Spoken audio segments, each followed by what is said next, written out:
जो जी। शहबाज शरीफ का केस है, वो मामला तो अदालत नहीं तय करना है, बंदा न्याय लगाने से फ़र्क नहीं पड़ेगा, लेकिन उस केस में और जरदारी साहब के केस में हमें एटलीस्ट यही बताया था शहजाद अकबर साहब की ब्रीफिंग में, बल्कि बशीर मेमन साहब की वो रिपोर्ट मैंने अलग से ये तक पूरी पढ़ी है जिसमें वो जरदारी साहब के फेक अकाउंट्स की कहानी बयान करते हैं, निकला उसमें से भी अभी तक कुछ नहीं। क्यों?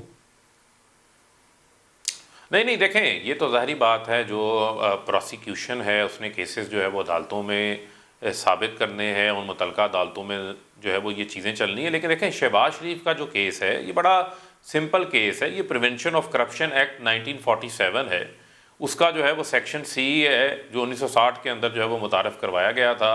वो उसके ऊपर जो है वो पब्लिक ऑफिस होल्डर के ऊपर ओनस है कि जो उसके बेनिफिशरीज हैं, जिनके अकाउंट्स में ये पैसे आते रहे हैं, 14 लोग जो है वो शरीफ ख़ानदान की शुगर मिल के मुलाजमीन हैं, 17,000 ट्रांजेक्शन्स वहाँ आ जाती हैं, पूरा चलान के अंदर एक एक तफसील जो है वो लगी हुई है, वो उससे ये भाग नहीं सकते। और मैं आपके शो से ये चैलेंज करना चाहता हूँ कि ये सलमान शहबाज को तो मुल्क में वापस बुलाएं ना, उनकी कमर में तो कोई दर्द नहीं है, कोई बीमारी नहीं है, हट्टे कट्टे हैं, बुलाएं उनको, क्यों बिल्कुल नहीं आना बुलाते? चाहिए जी, मैं आके आपकी इस बताएं बात ना, की तइद आके करता साबित हूँ। करें। भागना नहीं चाहिए, उन्हें कोर्ट को फेस करना चाहिए। आप